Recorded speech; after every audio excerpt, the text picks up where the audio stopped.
madimanda ng plunder at makukulong. Madami, di ba? At isa nga po dito, no, ito, wala pa naman tong kasong plunder, pero posibleng makulong. Kilala niyo ba kung sino? Si Bulldog. Kilala niyo si Bulldog? Di ba? Kilala niyo si Bulldog? Si Bulldog po, si Marcolelat. Tignan niyo to, Sabi niyo dito. Marcoleta's mystery donors. Senator Marcoleta explanation for gaping hole in his campaign finance report. Ang campaign finance report is comical. So nakakatawa talaga, no? And it's absurd. The New York Senator revealed that his 112 million election war chest came from friends who requested secrecy, prompting not to write zero in his statement of contribution and expenditures. Gago nga umamin, di ba?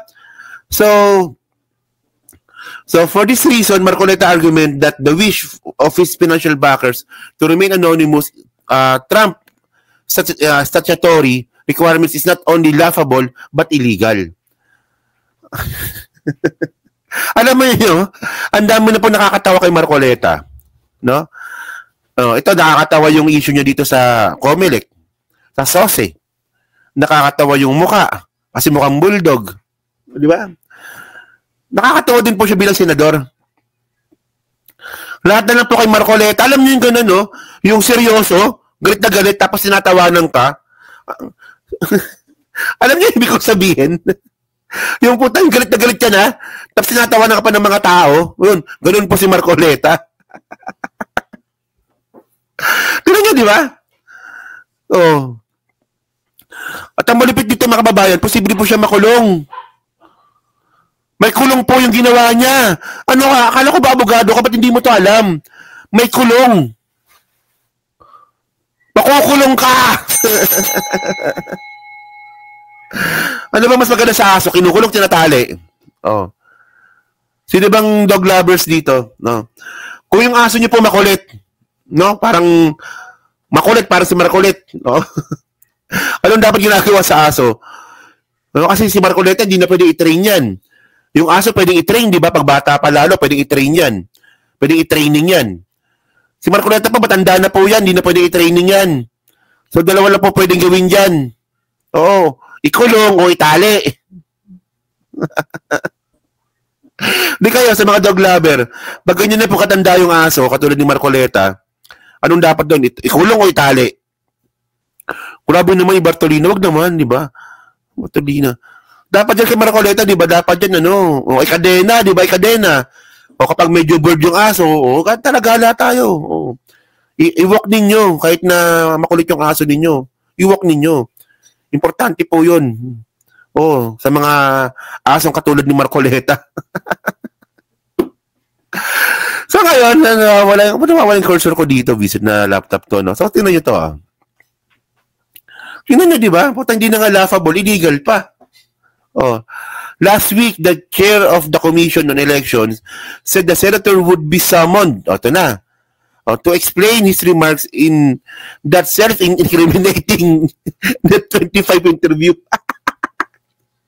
Self-incriminating, putang ng tanga-tanga abogado. Abogado nag-self-incriminate, Abogado nag-self-incriminate.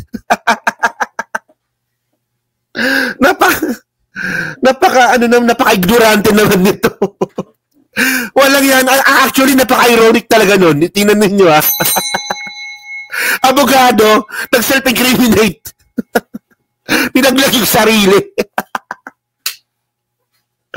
Binoto ng mga Pilipino yan, Walang yan. Binoto ng mga Pilipino yan, Walang yan na yan. Proud pa siya doon, Tuwan-tuwa pa siya. Kaso nga, ganito nga, Actually, may video yan, Diba? Alam ko na panood yun ito, pero puta, nakakatawa kasi ito,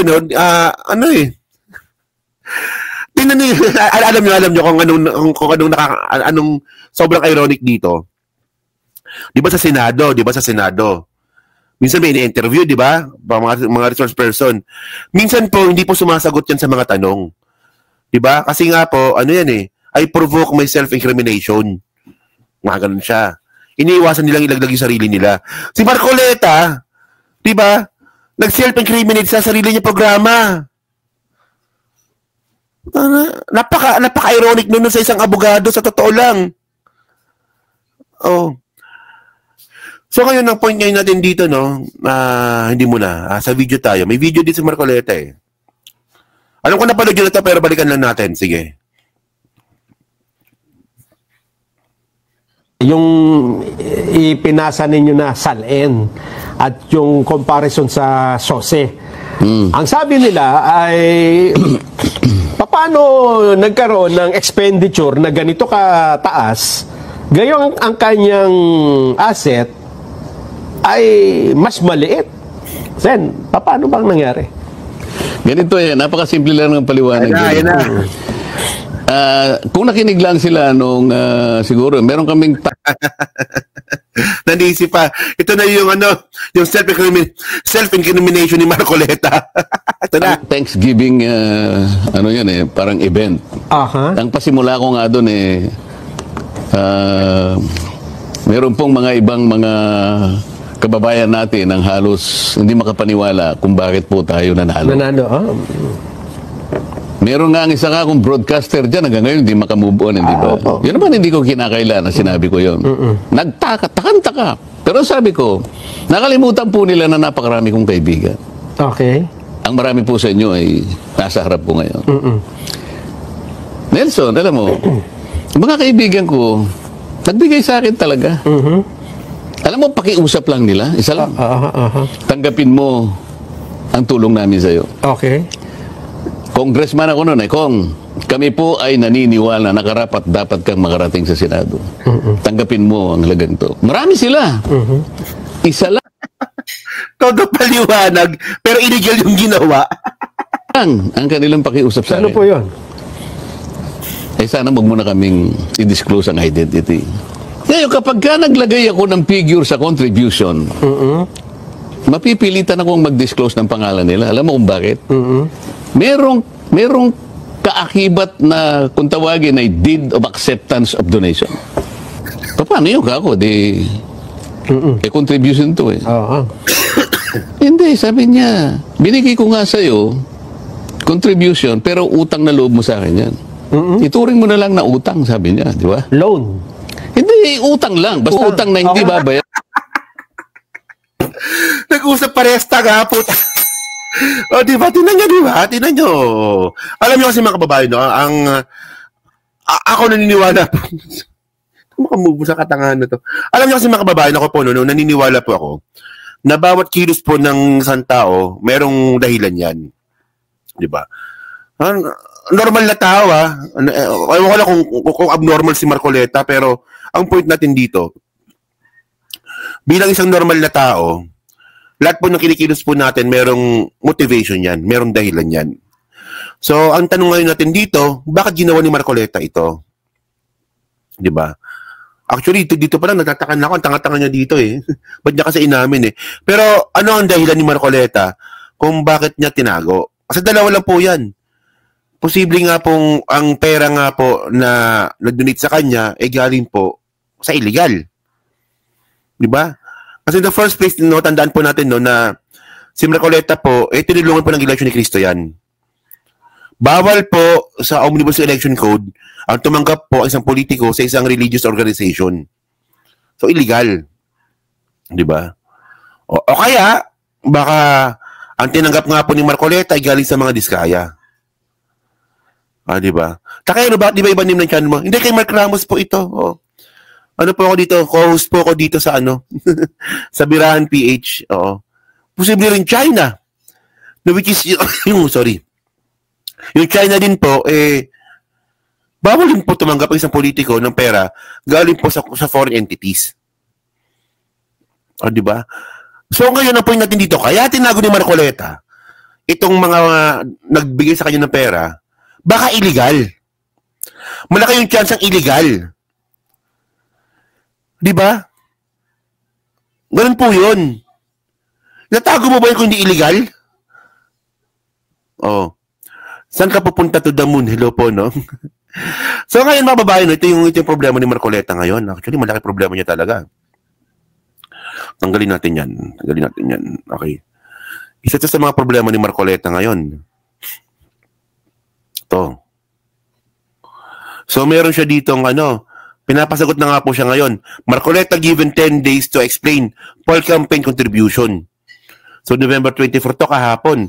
So meron siyang 10 days para sumagot. Kasi mga kababayan, ito nakalagay yan dito, no? BP, batasang, yung BP? Batas Pilipinas ata, Omnibus Election Code of the Philippines. Section 246, di ba? Nakalagay dito. Lakihan natin para makuha natin yung point. Yan. Tignan nyo, ito po yung nilabag ni Marcoleta, no? Omnibus Election Code of the Philippines, ha? Any person found guilty of any election offense under this code shall be punished with imprisonment not less than 1 year but not more than 6 years. Kung sino man ang taong mapapatunayan na lumabag dito sa Omnibus Election Code ay pwedeng makulong ng 1 taon hanggang 6 na taon. Ang tanong dito, paano itatanggi ni Marcoleta na hindi niya ginawa yun kung inamin niya na? Di ba? So, anong gagawin ni Marcoleta? Pwede niya sabihin na, yung Senate 25, to the show lang yun. Para lang yun sa programa. Hindi totoo yun. Pwedeng ganun. Baka mamaya yun ang gawin mo, ha? Walang iya ka. Di ba? Illegal yun eh. So makukulong. Hindi lang yan, ha? Di ba? Hindi lang na makukulong ng 6 na taon, 1 year to 6 years. In addition, the guilty party shall be sentenced to suffer disqualification, to hold public office and deprivation of the right to suffrage. So, ibig sabihin nun, hindi na po siya pwede tumakbo bilang politiko at humawak ng kahit anong posisyon sa gobyerno.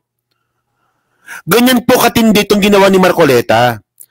Akala kasi ng iba, mga kababayan, especially mga DDS, kasi nga mga bobo yung mga DDS na yan, akala kasi nila itong ginawa ni Marcoleta, no big deal.